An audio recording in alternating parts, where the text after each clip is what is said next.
Salut les amis.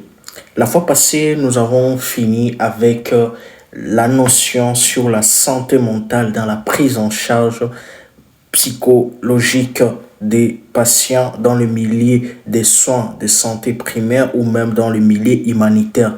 Et aujourd'hui, nous allons commencer la deuxième partie qui est l'entretien psychologique ou appelé encore le premier entretien. Ce que nous devons d'abord savoir, il y a un slogan qu'on attribue à un philosophe chinois Confucius, on dit ceci, quand un homme a faim, vaut mieux lui apprendre à pêcher que de lui donner un poisson.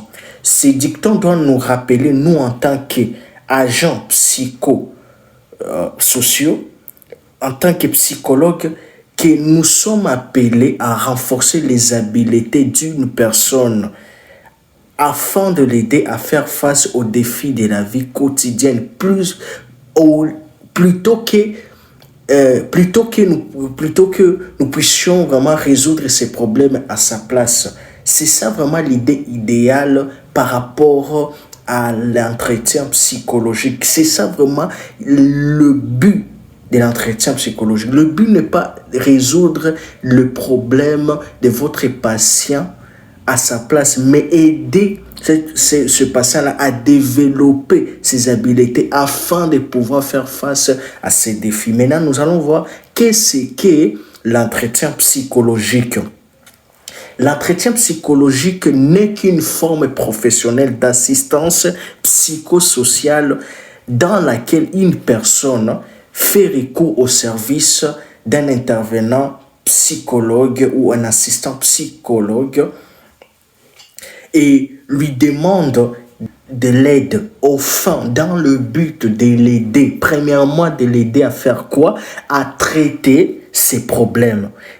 Deuxièmement, à résoudre ses problèmes. Et troisièmement, à assumer les problèmes qui les concernent. Lorsqu'on dit aider à traiter, lorsqu'une personne vient te voir en tant que psychologue, la première des choses, il te parle par rapport à ses problèmes. Lorsqu'il est en train de te parler par rapport à ses problèmes, là, vous êtes en train de traiter les problèmes, en train de chercher où se trouvent les problèmes dans la vie de cette personne. Maintenant, lorsque vous avez déjà traité ces problèmes, maintenant vous allez commencer à résoudre chaque problème. Chaque problème de votre patient, vous devez commencer maintenant à pouvoir résoudre cela dans l'entretien. Et enfin, vous devez aider cette personne à assumer les problèmes qui les concernent.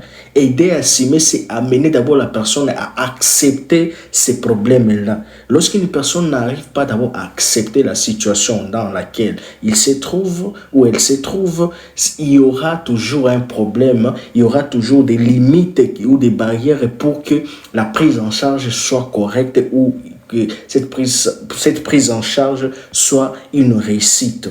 Résoudre les problèmes ne veut pas dire que c'est moi qui vais résoudre des problèmes à sa place. Non, mais c'est aider cette personne à trouver la solution. Moi, je suis là pour aider cette personne à pouvoir trouver la solution ou les solutions à son problème ou à ses problèmes. C'est ça vraiment l'idée par rapport à l'entretien psychologique.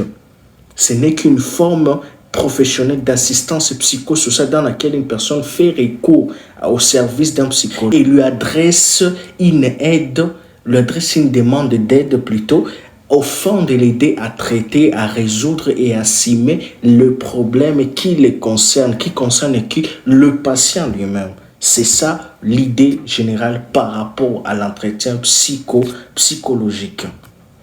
Les actions de l'entretien. Les actions de l'entretien ne consistent qu'à offrir un accueil et un soutien émotionnel dans le but d'encourager les personnes à exprimer ses pensées, à exprimer ses émotions et même à exprimer ou même à identifier ses problèmes afin d'en définir les solutions. Voilà les actions que consiste un entretien psychologique. l'accueil, il doit y avoir un bon accueil, il doit y avoir un soutien émotionnel. Vous devez montrer à cette personne que vous accompagnez cette personne, que vous êtes avec cette personne, que vous comprenez vraiment sa situation, que vous comprenez vraiment ses émotions, que vous comprenez vraiment ses décisions. C'est ça vraiment qui fait assez qu'il y ait ce courage-là de pouvoir exprimer ses pensées, ses émotions et identifier même ses problèmes afin de définir maintenant quelles sont les solutions à apporter par rapport à ces problèmes.